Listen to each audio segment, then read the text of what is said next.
Hello everybody, this is the lesson for December 15th, and this is going to be just in igneous rocks today. So the weird color scheme that I've been using, remember, comes from colors of highlighters I had available that also match index cards. You'll see them, those index cards, on another day. So all we're going to worry about is yellow igneous rock. Okay, now if you'll remember back to the story underneath our feet, this is Freeborn County. We live on the surface here, and underneath us, underneath 13 layers of sedimentary rock and 1 layer of metamorphic, the rest of it is igneous rock all the way down to the bottom of the bottom of the North American continental plate. Okay, igneous rock, granite. Okay, now get rid of all this stuff. You need to go back and find this sheet that we made yesterday. And I have good news and bad news. The good news is we're only going to worry about this part right here. The bad news is it's going to be packed full of information. Okay, we might even have to add another page. Okay, we're just going to do igneous rocks that are either intrusive or extrusive. Now, that brings up a commercial.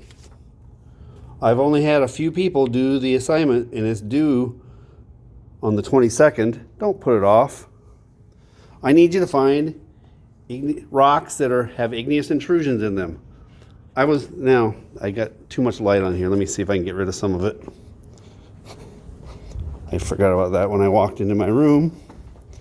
Let me see. I was watching a hunting show, and a guy is hunting in New Zealand, and New Zealand is all igneous. It's volcanic, all of it. Okay? Look at the rocks. Every rock he's climbing on is full of igneous intrusions. Rocks that have been broken and had magma or lava squeeze up through them. Okay? Every one of those rocks has igneous intrusions in it. All right, now I'm going to turn the lights back on a little bit.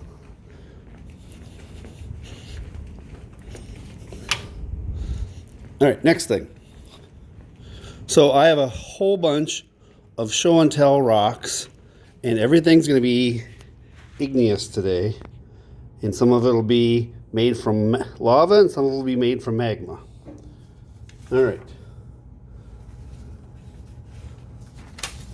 so get ready to write. And the nice thing about putting these on YouTube, you can stop this video whenever you need to and go back to it and see examples that I talked about and review. All right, so the number one most important rock in earth science, in my opinion, is granite. I've shown you a lot of granite already. I'm going to show you granite again. There's some granite. Here's the granite I always keep in my room, and all of these granite samples that are nice and polished. Okay, that's all granite. They're all different kinds. Okay, notice you can see the crystals in all of them. Okay, nice big crystals. Some of those crystals are like the size of nickels and quarters. Okay, not all granite is that pretty. Here's a super low quality, really badly put together chunk of granite. Do you remember that cool mineral mica that comes off in thin sheets? There's some right there. Okay, granite is made out of feldspar, quartz, and mica, and there's those little black specks are probably hornblende. Okay, very important, very common. Okay, here is a different chunk of granite. Look at the cool crystals in there. Okay, look at those black streaks. Those are mineral crystals. Okay, difference between rocks and minerals. Inside of that crystal there, there's a definite chemical makeup of that mineral. And there's, okay? Minerals make rocks. Rocks don't make minerals, okay? Let me see. You can see little sparkles of mica. Okay, let's see what else this thing has.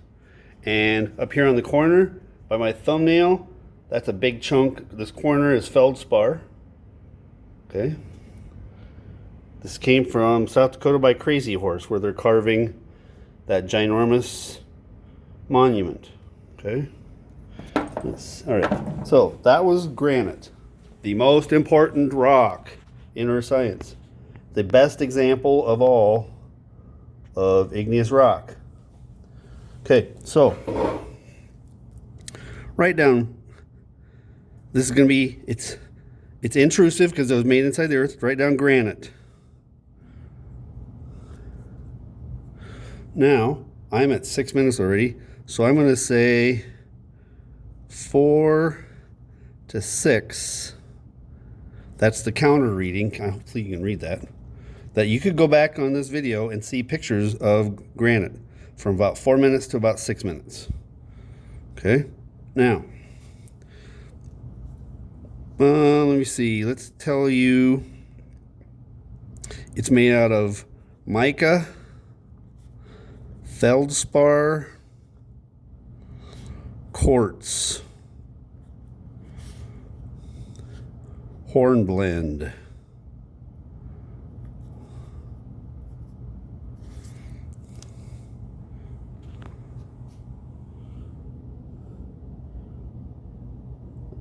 those are answers to a quiz question.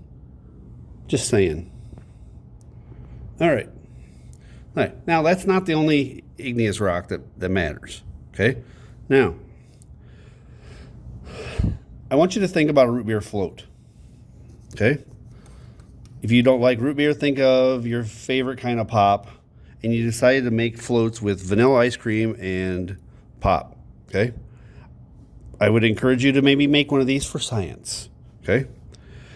But don't instantly just start devouring it. You're imagining this in your head, and maybe you're starting to salivate thinking about it. I like root beer floats. We have them all the time. I have some root beer at home just for root beer floats right now. All right.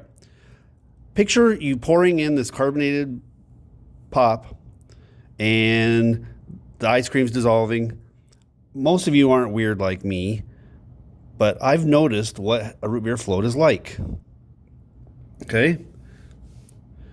The bubbles at the top are much different than the bubbles in the middle, and they're a lot different than the bubbles at the bottom. Okay? You don't have to do this drawing if you don't want to. This is a root beer float. This is like just the glass. Okay?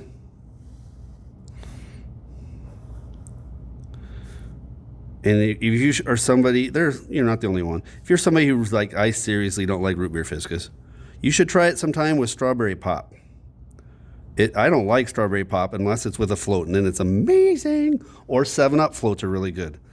I've tried Mountain Dew. I like Mountain Dew pop, but Mountain Dew floats are just not my thing. Okay, so here's your glass. Here's the ice cream. And you pour it in the pop. Okay, you get this big foamy head on the float. Okay, you'll get mostly gas bubbles here.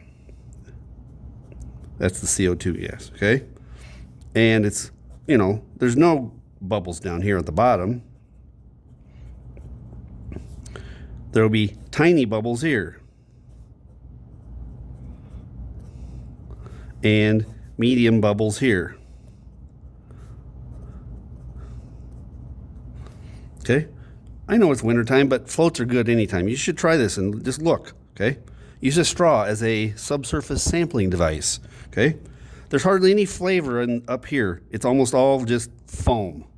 Okay, the farther down you go, the more vanilla ice creamish it gets until you hit ice cream at the bottom. Okay, it sorts itself by density, where this is just big bubbles with hardly any flavor, and then yummy foam here that has medium bubbles and then tiny bubbles, and then it's just ice cream, okay? Now, you're like, okay, Fiscus, why are you telling us this? Lava flows do the same thing, okay? Get ready. I'm going to show you the foamiest stuff that can form on the top of a lava flow.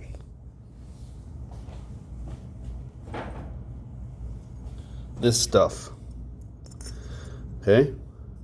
This floats in water. It's got so many bubbles in it. This is called pumice, okay? I screwed up and didn't get a container here ready with water in it. I guess I'll have to do that for you tomorrow. I promise you'll get to see this stuff float. It's got so many gas bubbles, air bubble holes in it. It will literally float, okay? It's very, very, very, very light. If you were in class, this is the first time I've ever taught this lesson without students in front of me, I would actually throw this to somebody with barely any warning, and they're like, he's throwing rocks at me, and they catch it like, oh, it's like styrofoam, okay? It's incredible. This is the lightest stuff at the top of a lava flow, okay? Now,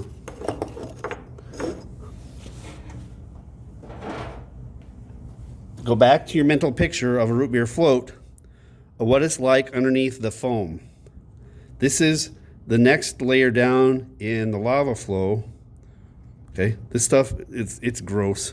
This is basically the same color and feel of the pumice, but there's no gas bubbles in it, okay?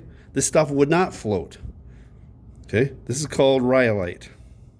Okay, hopefully you can see that it's basically the same color, just no bubbles, okay? And if you looked at where a lava flow had left rocks, they would get more and more and more dense, and they'd get darker in color because they're heavier, okay? And at the bottom of a lava flow, you would find basalt.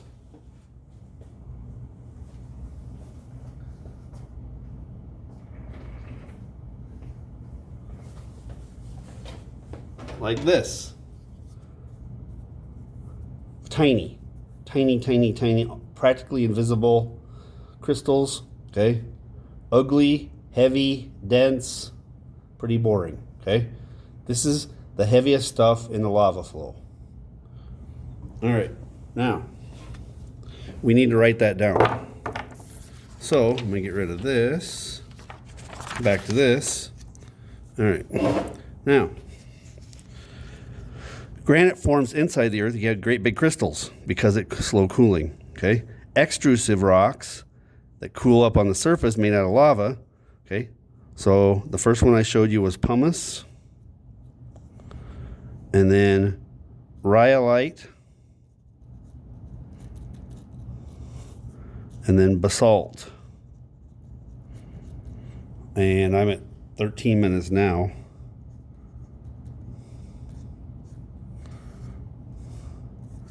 That means pumice was probably about 10 minutes.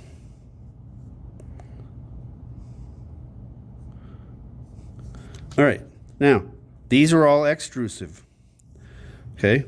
These all have tiny, tiny crystals. If you've ever bought new denim and you found white, gritty rocks in the pockets, you found chunks of this stuff. They'll actually put small chunks of this stuff in the giant dryers when they're making the jeans, and they'll tumble the jeans with this to make it stone washed, to beat up the fabric a little bit so it's a lighter blue, okay? I've found this in lots of denim I've bought, where you'll find chunks of pumice that are stuck in the pockets, okay? All right, if you've ever used lava soap, the green gritty soap to clean off your hands with got something on your hands that wouldn't wash off, it's just ground up pumice, okay? I don't know of any use for this ugly stuff, okay? All right, rhyolite. All right, tiny crystals, okay? Go back to the intrusive rock, large crystals.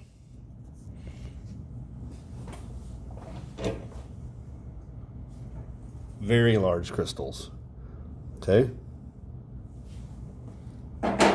Large crystals. Okay, tell yourself, large crystals equals slow cooling. If you find something with big crystals in it, it means it had a long time to cool off, so the atoms had a long time to stack up on top of each other and make crystals that you could see. Okay, tiny crystals equals fast cooling. Okay? If you cool off lava quickly, the minerals don't have time to stack into great big obvious crystals. They're like little tiny ones that you'll see little sparkles in them. Okay? Now, think about a volcano doing its thing, blowing up. If it's near the cold water of the ocean, sometimes you'll have lava blobs get blasted out and they'll hit cold water and they'll cool so quickly that there's literally no crystals in them at all. Okay? This is a lot of people's favorite rock that I talk about in the rocks unit. I think you learn about it in Minecraft. It's called Obsidian. It's really cool stuff. It's natural glass.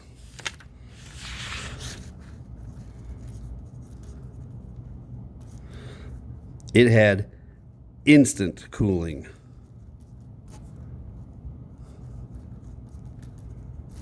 Okay, I'm going to put a chunk of basalt here to hold that so it doesn't slide. Here is obsidian. Okay, it's literally glass. Okay, this was the ultimate arrowhead making material for Native Americans that lived near obsidian sources, and they could trade this hundreds and hundreds of miles away from the sources. Other peoples who wanted the best arrowheads possible, the sharpest arrowheads, they would trade for this. And you can find obsidian arrowheads hundreds of miles away from the volcano where they were created. Okay. Anyway, that's obsidian. Now, let's see what else I want to tell you here. Okay. All right. Now, I'd like to give you some optional, hopefully interesting material that you could look up. And I don't know if I can promise that this wouldn't show up on a quiz, or I'm not sure. Okay. I want to show you some of the largest crystals that I know of on the planet. Awesome. I got to watch the clock because I'm almost out of time. I'm already at 17 and a half minutes. Awesome examples of huge, intrusive crystals. Okay?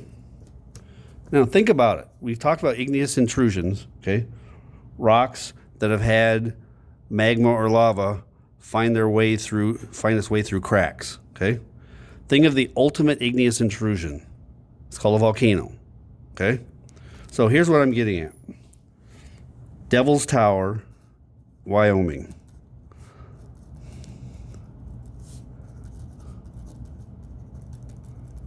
Okay, now I'm going to be very, very gross. Very gross. I think most of you have probably had a nosebleed, okay? And maybe it was a bad one where like you really got smacked hard and it's bleeding and bleeding and bleeding. And you think, oh my goodness, I'm going to bleed to death. And somebody's telling you, oh, here, put your head back here. There's different ways to get your nose to stop bleeding, okay? Like you'll see wrestlers get a bloody nose in a wrestling match and they'll stop the match long enough they'll try desperately to get the nosebleed to stop so they can start wrestling again. The best way to do it, this is disgusting, is wad up some Kleenex or toilet paper and shove it up in your nose and put pressure on the blood vessel that popped open, and in a few minutes it'll stop bleeding. Okay? You're like, okay, that was kind of gross. It gets worse. Okay, now if you pull that that wadded up Kleenex out of there too soon, you're just gonna start bleeding again. Like, oh, here we go. Okay? So you have to leave it in there a while and look like a moron. It's really disgusting walking around with this Kleenex shoved up in your nose and you got a bloody mess and it kind of hurts. Your nose is being all stretched out of shape by the Kleenex. And when you think, man, I think it's been long enough, I'm going to slowly pull that out. It's all crusty and it hurts a little bit. You pull it out, you're like, oh, good, finally, it's not bleeding, good. Okay? You're like, okay, Fiscus, why are you telling us this? Here's why. You finally got a scab to form up inside of your nose. That's why it's not bleeding anymore. Okay? The blood that turned into the scab was the last blood to make it out, but it didn't get to drip out of your nose. The Kleenex stopped it. Okay? Now this is the gross, really gross part. If you would happen to sneeze hard too soon, you might actually sneeze that blood clot out, and you might start a bloody nose again. You have to leave that scab up in there for a little bit, right? Yes, that's what Devil's Tower is. Okay, I'm going to show you a picture of Devil's Tower. Devil's Tower is a scab where there used to be a volcano. That's not the volcano. That's the scab, the last lava that was inside of the volcano where it scabbed up, and that's the last lava that almost got to be in the eruption, but it isn't. Okay? That's the scab. Okay, now, if you like science fiction movies, you have Christmas Vacation coming up. I would recommend, if you like science fiction movies, looking up the old movie Close Encounters of the Third Kind. It's about aliens using Devil's Tower as the place they pick to meet Earthlings. The aliens, here's what Devil's Tower looks like from a distance, are worried that humans are going to overreact when they come to visit Earth. So they pick Devil's Tower as a place where the few humans they've chosen to meet them, Devil's Tower is the place. Anyway, now, let me do some more explaining in this last minute or two. All right. Devil's Tower, Wyoming.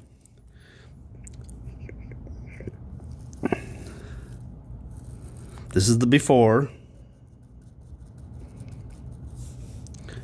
and this is the after.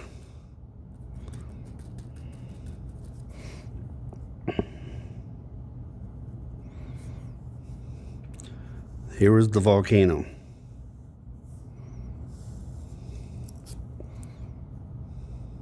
That's the crater. The last lava that was going to try to make it out of the volcano and didn't, that's the one that scabbed up. It's called a volcanic plug.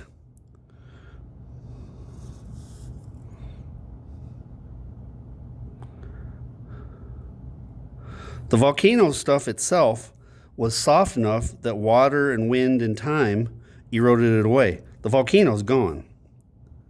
All you have left is the volcanic plug with these ginormous crystals in them. Those are like gigantic pencils, like 400 or 500 feet tall. Wait till you see how big those crystals are. That's the reason I'm telling you the story. This lava / magma had so much time to cool off. Can you see that mountain climber, rock climber? He's climbing in between some of the crystals. Okay? The crystals on this thing are ginormous. See if I can get you a closer picture down at the base. Every once in a while they'll break off. Come on, give me a different view. Different view. Can you see those crystals? Here's a person. Look at the size of these crystals. They're huge. If you are an experienced mountain rock climber and you can show proof that you know what you're doing and you have the right equipment, they'll let you climb Devil's Tower if you use the anchor points they already have left in the mountain. They should Google climbing routes. Now, can you see those crystals? Look at them. They're huge. All right, that's 24 minutes. I got to stop. Okay? All right. Hopefully, you got that little bit of writing done.